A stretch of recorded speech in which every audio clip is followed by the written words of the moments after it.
FC ทางฝั่งไทยเพิ่นเนาะผู้ที่ซื้อเสื้อนักเรียนมาให้เจ้าตอนนั้นแหละขอบคุณพี่เพิ่นหลายๆเนาะที่มีแบ่งน้ำจิตน้ำใจให้ทั้งน้องต้นกล้าเพื่อเป็นทุนการศึกษาการทำการเรียนก็ได้ขึ้นแต่กองมันสูงเนาะกองสูงได้นี่เนาะเอาหักได้ปลาลูกเพิ่นแน่มึงอยู่หั่นปอดโทษเนาะเงาหูตาแตกกันเลยทีเดียวเชียวงามกว่าเก่าแล้วไปตู้เนาะโอ้เอาลึสีแล้วสิพ่อบอกไปหน่อยเนาะ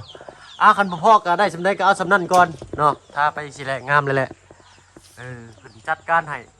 เนาะอันนี้เพิ่นกระทาโอ้ในใจทั้งว่าเพิ่นอยากใส่สีขาวบอหรือว่าสีส้มแต่ว่ามันซื้อสีส้มมันก็สีท่าได้ท่าแต่ขอบมันชื่อนะเนาะเอาสีนี้แหละเนาะชื่อมันจิกไปจอกลายนะมันสีเบิดลายชื่อเป็นสิ่งเดียวเลยมันได้ลายมันก็สิคุ้มกว่ากันเลยเนาะงามมาไปตู้โอ้ยเอาพี่น้องปะลุงเบิ่งนำกันพี่หน่อยเนาะแดดส่องมายังมือแรงแยงใส่ตาอุ้ยเสียบตาบีนี่เด้เนาะมันดังมันได้อันนี้น้องต้นกล้าบ่เสร็จบ่จักอันนี้แหละนี่อ้ายว่าให้เสร็จเด้อหากว่าเป็นยังได้อยู่ดอกทำนี่ก็ได้เนาะอันนี้นานี่ถ้าว่าสีมันเหลือเลยจังมาทาไปเลยด้วยได้เนาะนี่อันนี้มันนี่บ่อยากให้มันเปื้อนเพราะว่าสิบ่ทาสีแต่ถ้ามันเปื้อนแล้วก็ทาไปเลยหรือว่าสิเอากระดาษทรายมาคัดให้มันเนียนคัดก็ได้แบบนี้คัดก็ได้คันเจ้าดุเจ้าก็เฮ็ดดุอีกบ่เลยได้สำนี่ได้บ่ก็ได้สำนี่ได้เอาเจ้าว่างเพิ่นเลยเจ้าจังเฮ็ดเด้อโดยเจ้าจังเฮ็ดมันเก่าไปหน้าหรือลาไปล้างก็สุดแล้วแต่เจ้าผู้แห้งเลยแห้งกันบ่โอ้แห้งคักบ่ได้เอ้าสบายดีปะลุงเพิ่นแน่เนาะสบายดีเนาะโอ้มื้อนี้มีข่าวดีได้นี่น้องต้นกล้านี่โอ้โดยมีข่าวดีได้จะได้โดยเนาะก่อนอื่นเนาะ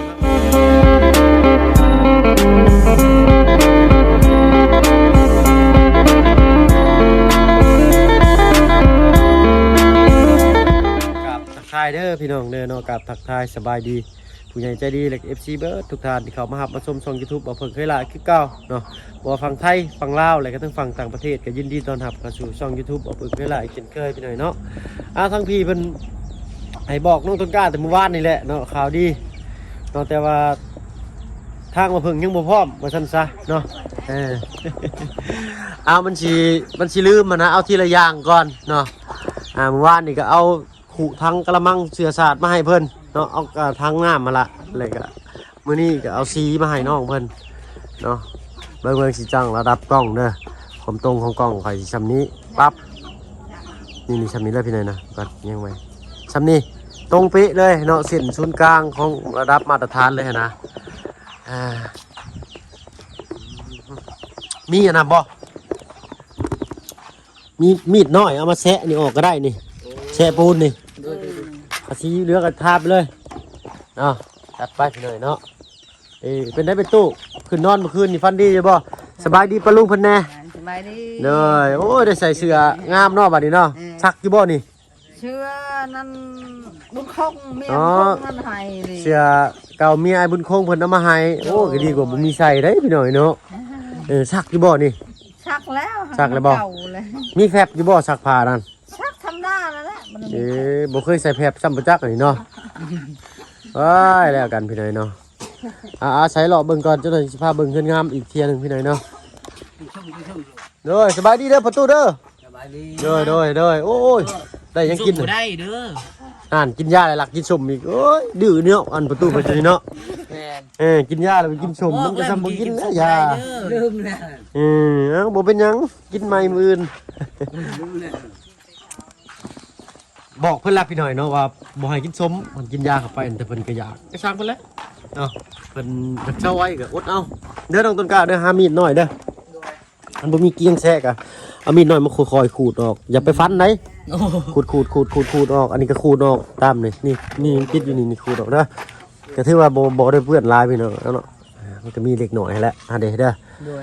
ขูดออกเจ้าว่างยามแรงจังซี่บ่มีหยังเฮ็ดก็นั่งขูดออกเด้อเนาะมันสิเก่าไปหน้าสิลาไปล้างก็ขึ้นอยู่กับเจ้าได้บัดนี่อยากให้มันงามคักหันดีฮะนะค่อยๆขูดออกบ่ต้องฟันออกเด้อแล้วก็เอาอัน เอาน้ำมาหุบออกก็ได้นี่กันเจ้าจะให้มันงามอีกเนาะต้นกะ ด้วย เดี๋ยวพายพังหน้ามีเงินมีค่ำนั่นเจ้าหาน้ำมาเช็ดคือไอ้ผ้าจะเช็ดนะ ด้วย เพื่อมีเงินมีค่ำก็ซื้อสีมาทากับแห่งงามเด้อโตว้ายพี่บัตตาแดงเลยนะ แดงแล้วโอ้หมดมือนี่ไปดมมานี่ ดมชีบ่โอ้ยคอยบอกว่าให้ท่าบ่ได้ให้ดมบ่ดมเนาะก็เมาเลย เสียจะได้คันว่าฮับปี้นี่จะไม่เห็น บ่เฮ็ดอีกยากอีกเนาะ มันยาก เอาดูหัวม่วนพี่หน่อยเนาะ แล้วมันคักไอ้กอ มื้อหน้าเด้อสิโอ้บ่มีห้อยเปื้อนเลยเนาะกำชับเพิ่นไว้เด้บ่ให้เปื้อนเด้อว่ะมันเปื้อนพอเสื้อเสร็จก็เอาเสื้อเสร็จแล้วเด้อว่ะหยอกพี่หน่อยเนาะเหลื่อมมาบาน ไปยืมคืนเหล็กนี่ เอาไปคืนเพิ่นแหละเอามาคืน น่าได้นั่นเฮือนยังบ่แล้วไปส่งก่อนเดี๋ยวนี้อันไปยืมอีกเขาว่าบ่แล้วแต่นี่เดี๋ยวนี้เขาให้ทาสีแล้วเป็นยังหรือว่ายืม อ้าวเจ้าอยากกินยังเป็นพิเศษรอบหน้านอกจากไข่ลูกก็บันนั้นแล้วนะมาลงคอมเมนต์มาว่าโอ้ยคือบ่ซื้อลาบซื้อก้อยมากินเพิ่นว่าเนาะ เพิ่นว่าเนาะ หรือว่าเจ้าอยากกินยังเป็นพิเศษบ่ไอ้สร้างเฮา มียังกินก็ได้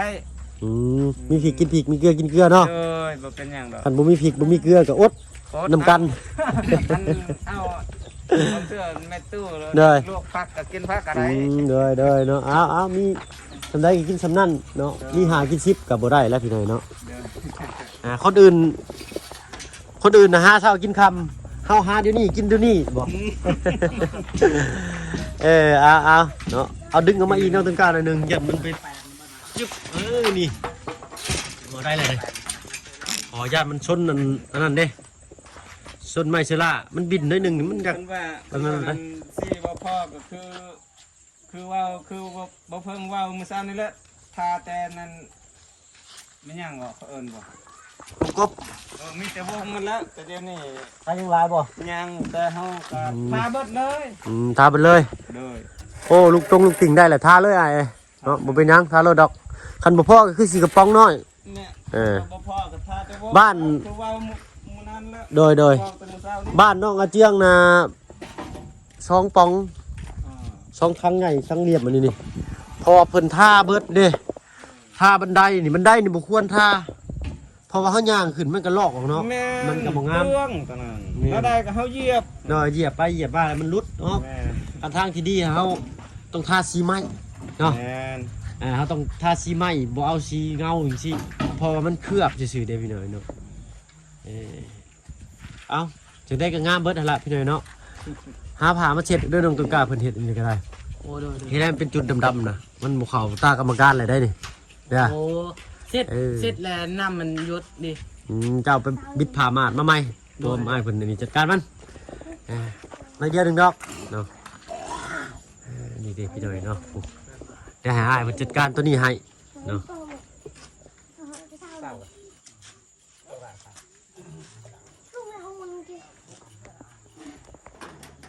โอ้ข่าวนี่ท่าแล้วเลยเนาะท่าแล้วถึงเลยเนาะนี่เนาะเอาให้น้องเพิ่นทำความสะอาดอันว่าคราบฝุ่นคราบหยังที่ซื้อดอกพี่น้อยเนาะคราบน้ำเดี๋ยวเสร็จออกแผ่นที่3เนาะแผ่นที่3จัดมันละโอ้ยอ้อลึบาดนี่รักษาเอาเด้อเจ้าเด้อได้งามก็รักษาไว้ได้ขี้ไล่ก็ยังใหญ่ขึ้นก็เช็ดถูออกนี่ขาบมันนี่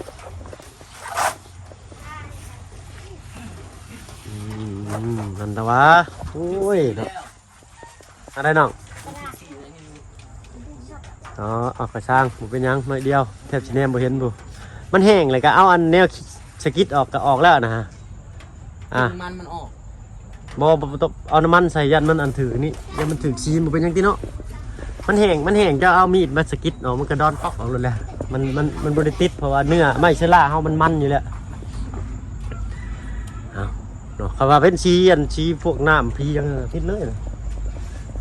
อันนี้ก็ถือว่าเนียบได้พี่เลยเนาะแค่สิบ่มีลายศใส่เลยดิเนาะโดยเฮายันติดตัวนี้เนาะ เอานั่นเจียนั่นแผ่นใหญ่ติดใส่สกอตนั่นแหละมันตรงแนวนั้นแหละ บัดนี้เฮาติดแล้วเฮาติดเจียมันติดเป็นตัวนี้มันบ่ติดมันตกนี่ เนาะว้ายนี่ แผ่นไม้สลานี่มันบ่ติดมันติดแต่เจียมันซื่อเจียมันติดก็เฮาดึงออกก็มันยากแต่ตัวนี้เนี่ยโอ้ง่ายแท้มันตกเลยอ้าวว่าบ่ได้แล้วเฮาก็ต้องมีวิธีแล้วแต่ว่าเฮายอมนำสกอตบ่ได้ติด สกอตมันแป้นเสื้อล่ามันเด้ แม่น ชื่อมันเบิดชำนั่นนี่หนูมันมีเท่านั้นนั่นสกอตเพื่อนเล่าก็ได้ แบบนี้มันติด เด้อ กับเจียนั่นโอ้แห้งติด ติดขักเลย ตัวนี้เนี่ยบ่ได้ เอามันบ่มีเนาะฟ้าวขึ้นมาเนี่ยกับป้านั่นจันไอ้สร้างพุทธาเฮิงมื้อเช้านี่พี่น้องตื่นมาแต่8 โมงแล่นชื่อนะแผ่นเจียใหญ่ๆก็ได้ บ่ได้เนาะเจ้าก็เอาตัดมันน้อยๆเลยก็มาวางใส่เลยก็มือข้างหนึงท่าก็ได้ โอ้อยากจับเบิ่งนึงอยากจับ เนาะเอานั่นแหละเนาะได้สำเร็จก็เอาสำนั้นเพราะว่าซื้อในห้างเพิ่นมันมีแต่ตัวนี้ได้ก็เลยเอาถึงได้ก็เอาแก้คัดไปก่อนบัดแฮงคัดกว่าเก่าซ้ำบัดเนาะ เอาเหลือจากปองมานี่เหลือปองนี่ทางในก็ท่าแล้วเบิ่บ่อยเรือท่าไปทางนอกก่อนอ๋อท่าทางนอกก่อนเนาะตัวนั้นมันเหลือจังได๋ก็จังว่ากันแล้วก็ยังเซาพี่หน่อยนะแต่ว่าเฮาบ่ได้เว้ากันในเวียก16 ล้าน5แสนนี่เฮาบ่ได้ลมกับเพิ่นเนาะเอาถ้าฟังรหัสอีกจักหน่อยก่อนพี่หน่อยเนาะเอาเนาะแล้วก็มีข่าวดีทางน้องต้นกล้าเพิ่นเนาะเพิ่นได้บอกแต่เมื่อวานนี่แหละเอาเพิ่นเอามาให้เมื่อวานนี่เนาะข่าวดีเพิ่นนำข่าวดีมาฝากเลยแต่ว่าถ้าก็ได้รับข่าวดีมามื้อนี้เนาะจักสิเว้าได้บ่เพิ่นก็ได้เอามานี่น้องต้นกล้าเนาะอึ๊บโอ้พี่ทัก ยืดไปกันกับมันได้งามนี่เอาเนาะพอดีทาง FC ทางฝั่งไทยเพิ่นเนาะผู้ที่ซื้อเสื้อนักเรียนมาให้เจ้าตอนนั้นแหละเนาะทั้งรองเท้าทั้งเสื้อผ้านักเรียนเนาะ โอ้ย เพิ่นก็ได้เลียวเห็นเนาะอยากสดซอยทางน้องต้นกล้าเพิ่นเนาะจำนวนเงิน500 บาทเป็นไงเนาะเป็นเงินกี่เนาะกะ320,000 330เนาะก็เหลืออยู่320,000ด้วยน้องเด้อ โอ้ย เนาะทางเพิ่นก็ขอบุญขอบคุณพี่เพิ่นหลายๆเนาะที่มีแบ่งน้ำจิตน้ำใจให้ทางน้องต้นกล้าเพื่อเป็นทุนการศึกษาการทำการเรียนเนาะถึงสิบ่หลายแต่ก็ภูมิใจเนาะดีใจหลายที่ได้โอ้300,000นี่ใส่น้ำมันนี่ได้3 อาทิตย์เฮ้ยได้เดือนหนึ่งพอดีบ่ฮอดแล้วเนาะต้อง2 อาทิตย์เนาะเพราะว่าใส่น้ำมันน้ำหมูนั้น120,000ต่อ1 อาทิตย์เนาะ โดย เอาเจ้ากับพอดีแล้ว200,000นี่ใส่น้ำมัน100,000เอาไว้กินเนาะ โดย เอาเนาะเงินเจ้า โดยขอบใจหลาย โดยขอบบุญขอบคุณทางพี่เพิ่นน้ำแน่เนาะเพิ่นบ่ให้ประสงค์ออกน้ำดอกมีแต่บาอันผู้ใหญ่ใจดี FC ทางฝั่งไทยเนาะเพิ่นสดสวยเจ้าเอ้าตั้งอกตั้งใจเอาเด้อน้องเด้อ ๆเอาขอบใจหลายๆทั้งผู้ใหญ่ใจดีทางฝั่งไทยที่ได้มาซอยขอบใจหลายๆเด้อทาง FC ทางไทยและทางคนต่างประเทศขอบใจหลายๆเด้อขอบใจทาง FC หลายๆและขอบใจทางผู้ใหญ่ใจดีหลายๆและขอให้อายุยืนยาวขอให้ร่ำๆรวยๆเด้อสาธุ ถูกเนาะเอาใส่เงินให้เป็นประโยชน์ก็เกิดผลเด้อน้องเด้อ โดย ได้เฮาบ่จำเป็นซื้อเฮาก็บ่ต้องซื้อเพราะว่าเฮาบ่มีเด้ โดย เนาะคันว่าผู้มีเพิ่นอยากซื้อได้ก็ได้เนาะเฮาก็บ่ไปเปรียบเทียบสิเพิ่นแล้วเนาะแม่นโอ้ยเฮ็ดผู้นั้นมีเงินอันนั้นเขาคือซื้อโลดบ่เอาได้เนาะ โดย กินสำเฮามีหั่นแหละเนาะเฮามีหากิน10ก็บ่ได้เนาะอ้ายก็ได้แต่บอกแหละอ้ายก็ยังเฮ็ดบ่ได้น้องเอ้ยเนาะ โดย เอาแต่ก็พยายามเอาแหละเด้อเจ้าเด้อเนาะเบิ่งทาสร้างทุกก้อนว่าสิเสร็จกับทางนั้นทาสร้าง เด้อบ่ยากเนาะเอ้ยโอ้ยเอาเจ้าแต่สะดวกแล้วเด้อ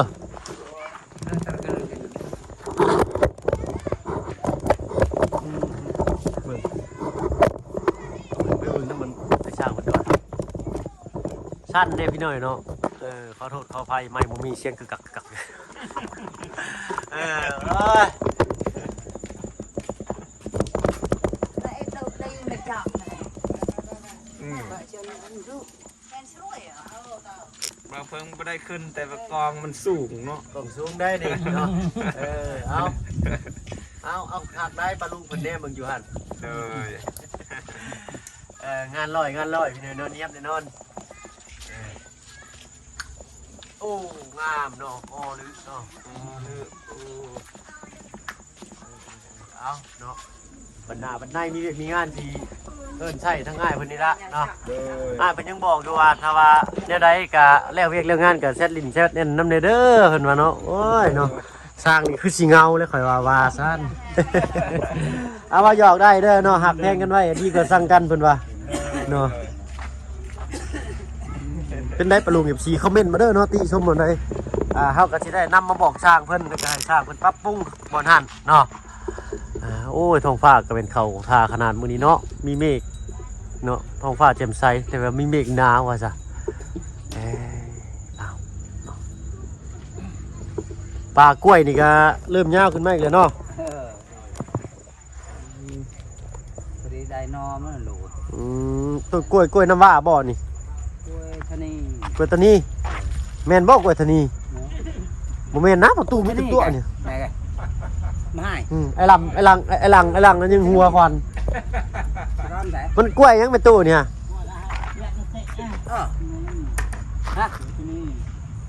นี่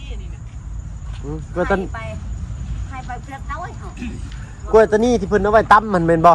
อันนี้เลยเพิ่นมากล้วยลุ่น อ่ะ เดา มันกินได้มันบ่หมากมันนี่ ได้อันที่ไปว่าขายให้เวียดนี่ อันนี้เขาเอาอ่ะ อันไหนอ๋อกล้วยน้ำมันน่ะกล้วยน้ำว้าแม่นกล้วยน้ำว้าเป็นบ้านน้องซ้อนเพิ่นชื่อเอิ้นกล้วยน้ำเนาะแต่ทางฝั่งไทยนี่เพิ่นชื่อเอิ้นกล้วยน้ำว้า อ๋อนี่คือกันนี่แป๊บเดียว โดยบ่ กุยตานี กล้วยตานีนี่มันบ่แม่นแล้วอันกล้วยตานีมันต้องลูกมันเป็นเหลี่ยมๆอ่ะแล้วมันฝาดเอาไปตำกินนะแซ่บตัวน่ะเนาะ โอ้ ทางบ้านเพิ่นนี่บ่ค่อยเห็นได้กล้วยตานีนี่มันคล้ายบ่ได้เพิ่น บ่ น่ะ ได้นะทางนี้คันก็แบบเจ้าเอาบ่ได้ทางนี้ แม่นทางนี้เพิ่นบ่ปลูกต้องเอาปลูกต้องขายได้ แต่อยู่ทางบ้านนี่ขายได้ทางบ้านลูกนี่ กล้วยนั่นเห็นอยู่กล้วยกุดเห็นอยู่ เกี่ยงกับปลายก็ เยอะ โดย มีได้ทุกที่เลยล่ะ มันพูดทำไม พมโอเคนุ่มมากลึกได้ปลาย เอาใหญ่กุยมากมันใหญ่มากมันมีน้อยมันหัน มีในบ่ ในมันหลายนะไหน อ๋อกล้วยตานีแหละนะฮะแม่นบ่ ตอนนี้ก็ กล้วยตานีนี่ใช้สำหรับตำกินอย่างเดียว แม่น อยู่บ้านคอยเพิ่นชื่ออยู่เพิ่นชื่อเป็นเครือนะเครือหนึงก็40นี่แหละประมาณนี้ เอาไว้ไหน บ่เพิ่งไปถามพอตู้เฮ็ดมื้อเช้านี่สีสลักว่าสีฟ้า สีผ้าบ่ แม่บัดนี้มัน โอ้ย ว่ากล้วยตานีอีก เรามีตัวเนาะเราบ่ฮู้พี่น้อยเนาะคนบ่ฮู้ก็บ่ผิดแล้วพี่น้อย เนาะ เนาะ คันทานนั้นอันต้นยังนั่นคันว่าต้นสลีจะเมื่อเราว่าต้นข้าวโพดอีก สั่นบ่ว้าวยากอีกแล้วเนาะเว้านัวหัวม่วนเนาะ บ้านชิลอยบ้านชิลอย มักสลีมักสลอย มีแต่ว่าให้มันแล้วก็แล้วจับปอ เขาพูด มีข้าวโพดสาลีมีสาลีสลอยมักสลีนี่มันสิหน่วยใหญ่สลอยนี่สิหน่วยน้อยแล้วก็เป็น อยู่พันไทยนั่นข้าวโพดสิถึกแล้ว เบิ่งก่อนเนาะย่างไปหาอันลักกินกล้วยไปตู้ก่อน เอาไว้ ไอ้ลังกินบ่มะกล้วยนี่เนาะโอ้ดูคักอะไรนี่เอ๊ะ เด็ดเอาเด็ดในทางอาทิตย์เด็ดนู่น หนึ่ง กล้วยงาวก็กล้วยงาวอันนี้ เอาไปให้ไอ้สร้างคนสองคนเนาะขอเอาบอกชุกๆอึ๊บนี่น้องต้นกล้าบอกกินป่ะ แล้วว่า นี่หน่อยนะสดๆจากต้น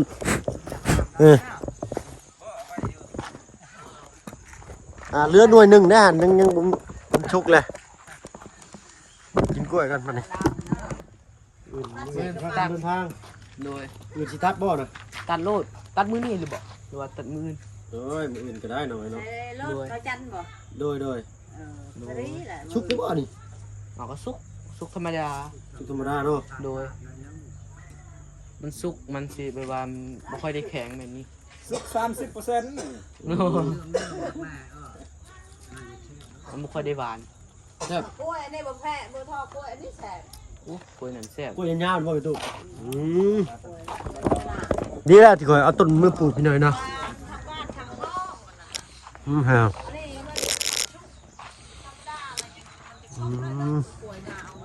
พอดีแซ่บหนึ่งชมหวานนี่พอดีแซ่บคันหวานเลยดิเลี่ยน โอ้อันนั้นหวานกว่านะหวานหอม แมนเคยกินอยู่เนาะโอ้ยต้มยังได้หมด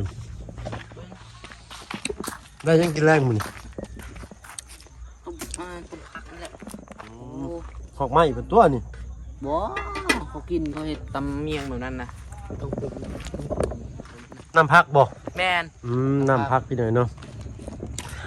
เอ้ามีแต่อ้ายไปทางอื่นก็ได้ซันเด้อ โดย เนาะพอๆกันมื้อหน้ามื้อนี้ขอตัวลำลาแล้วพี่หน่อยเนาะไปผู้เล่นยาวพางสั่งไปก่อนได้ก็เอาสำนันก่อนพี่หน่อยเนาะทาสีกันเลยคือสีเกือบแล้วเลยแหละ ดักเจอ แล้วทาสีนี่ก็บ่ได้เห็นไอ้สร้างแล้วนี่เนาะ ไปเห็นเนาะ ได้ชิบเห็น การโทรเอากัน เธอเอามาลิ้นแม่นำกันเนาะ เอาอันแม่ซีสวัสดิ์นั่นเด้เพิ่นอยู่ต่างประเทศกันยังเฮาเห็น ยังเห็นเนาะวิดีโอคอลเนาะคือว่าแล้วคันโทรเอามันก็บ่คักคือมาเว้ากันแหละสิโทรบัดน้องบัดบ่ค่อยมีเวลาปานใดมีเวลาว่างแน่ก็ครับรถสิหับก็ย่านยัด10ล้อเหยียบปัญญามันว่างเนี่ยก็คือสิได้นี่มันยืนถือโทรศัพท์ย่างหวนเว้าโปดอยู่นี่พี่น้อยเนาะ มันเป็นเวียกงานเฮาเนาะแล้วจากท้ายนี่แล้วก็ยังหับบ่ได้อีกต้องมาตัดต่ออีกได้เนาะจนใช้เวลาเนาะการเฮ็ดเวียกกับมันนี่ก็ได้ก็บ่เป็นหยังเขาเฮ็ดหยังเขามีความสุขก็ถูกใจครอบครัวบ่ได้เดือดร้อนเลยก็โอเคแล้วแหละเนาะ โอ้ชุกใจสบายใจนะคุณพ่อเนาะดีแห้งกันแล้ว แล้วบ่เจ็บไข้ได้ป่วยนี่ก็ แม่นอย่าเจ็บ เป็นบุญนันประเสริฐแหละมนุษย์เฮานี่ หน้ามาไหนกันยังได้ปุ๊บจะพ่อกัน เลยเอามื้อหน้ายังสิเอิ้นมามีแนวกินอยู่เนาะเคยกินบ่ไอ้หลังอ้อมสร้างใส่ยอดยางอ้อมสร้าง อ่อนทางใส่ย้อนยาง บ่เคยนะ ข่อยก็บ่เคยคือกันยันว่าทางนี้มี เนาะโอ้ยก็ยอมกัน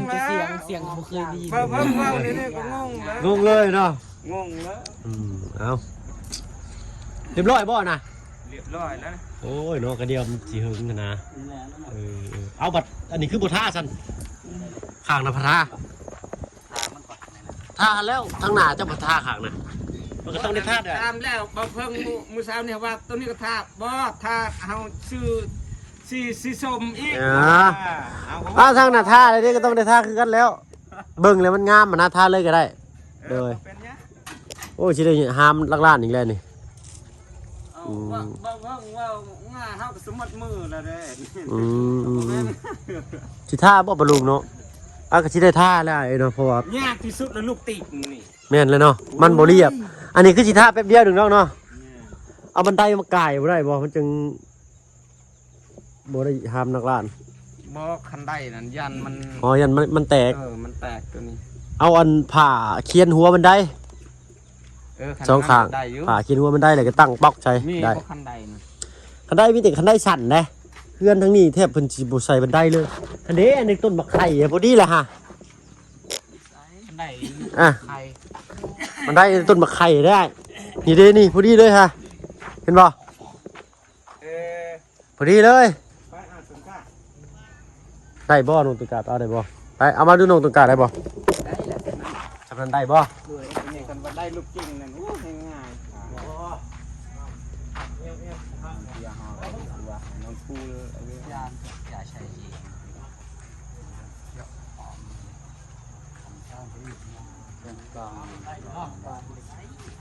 ก็ยังโมกบ่นะพี่หน่อยเนาะบ่เพราะว่าเห็นท่าตรงนั้นแหละมันก็ให้มันคือกันนะมันก็งามอยู่เด้สีน่ะก็งามเหมือนกันได้สีสแลกเลยถ้าตามจริงน่ะอยากได้สีชมในใจข่อยน่ะแต่มันบ่มีเงินซื้อสีชมใส่ให้น้องเพิ่น เอาเนาะเฮาเป็นคนเฮ็ดคนสร้างคนสิว่าได้คนผู้ ผู้เบิ่งผู้เฮ็ดนะบอกเพิ่นเฮ็ดเฮาก็อยากให้มันงามที่สุดแหละพี่น้อยเนาะจินตนาการเฮาหั่นนะคือว่าแล้วเนาะนี่ก็เบิดหลายล่ะ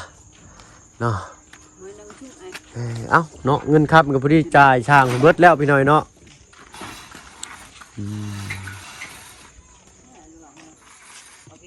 มันก็สิท่ายากอ้ายเพิ่นแลนี่เนาะหรือว่าบ่ท่าบ่เนาะหรือว่าบ่ท่าบ่วะมันจะมันยากจ้านะ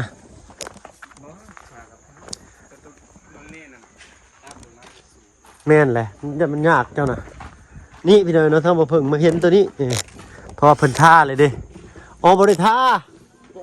บริท่าอันนี้ บ่ได้ท่าเนาะ ติดนิดหน่อยนึงอันนี้ ถึกทางนอกนี้บ่เป็นหยังชั้นบ่ท่าก็ได้เนาะเพื่อว่าจะใส่สีอื่นบ่ต้องท่าก็ได้หลังเลยเนาะเจ้าขึ้นสูงย่านโดยมันล้มนะย่านโดย มือเช้านี่ก็เว้ากันแล้วนะ โดยแม่นและบอกอ้ายเพิ่นว่าบ่ท่าบ่ค่อย ท่ากับท่าบ่เป็น โด หยั ย ง ค่อยแนมเห็นว่าเอ้ามันเงามันคืองามจังซี่นะมันก็มีแค่ข้างนี้ดอกพี่น้อยเนาะบ่เป็นหยัง นี่เงา เด้อเงางามอยู่ ได้ยินแล้วว่าเพิ่งว่า โดย จงไว้เพื่ออยากทาสีแบบอื่นอีก โดย นั้นแต่เดี๋ยวนี้คันเบาเพิ่งว่าท่ากับท่าแล้ว อันนั้นมันก็คืออัน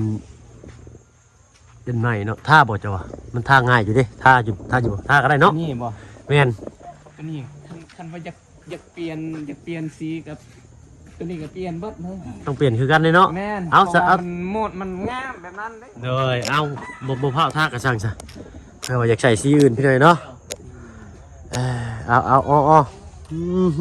เห็นแล้วก็ชื่นใจพี่หน่อยเนาะ เป็นได้อ้ายเห็นสีมือเจ้าของ งาม งามเนาะโอเคแล้วก็ตาดีคือต้องปล่อยอยู่ซะ แม่น พี่หน่อยเนาะเหลือมมาบานเป็นใจนั่นอยากใส่ขอบประตูเดี๋ยวเป็นสีเข้มกว่านี้หรือว่าสีขาวไปเลยเนาะแล้วใบมันใส่สีนี้จะงามได้แต่ว่าแล้วเขาซื้อลายสีมาใส่สีละหน่อยมันก็เปลืองชิ้นเปลืองเงินไปซื่อ ตาข้างนอกเห็นคือแบบงามนี่สีส้ม ๆแม่นสีส้มงาม สีส้มนี่แหละ มันตัดกันได้ปะเพราะว่าเขาเห็นแบบเพื่อนโมเดิร์นนั่นแหละมันงาม อืม อันนี้ก็งามเลยแหละเนาะกินยืนหนึ่งเนี่ยในบ้านอันนี้ก็ได้ว่าสั้นซะเนาะมีคนมาเลยบอกว่าบ่งามบอกมีบ่ นี่แต่งามมันแล้วแต่สำหรั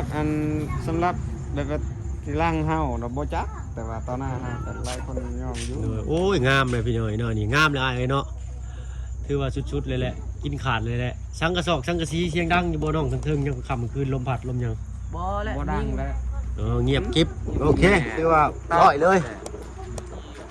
งานน้อย ยันว่าแล้วมันดังก็แก๊กทั่วไม้เพิ่นยังอยู่ก็ให้เพิ่นขึ้นตอกให้บาทเดียวก็ได้ดอกน้อยเนาะ โดยบ่เป็นหยังแต่มันบ่ดังแล้วโอ้รับประกันโลดมันบ่ดังดอก โดย เพราะว่าเฮาตอกมันเบื้องนั้นน่ะทีๆเลยเบื้องนี้ก็คือกันน่ะ โดย ว่ามันอยู่ เพราะว่าจิกชนิดเลยเพราะว่าตะปูก็หลายอยู่เนาะ แม่น โอเคทางน้องสิไปทางอื่นก่อนเนาะพอพอคลิปหน้าเนาะไปแล้วสบายดีจ้ะโดยไปเนาะไปกันเด้อประตูเด้อ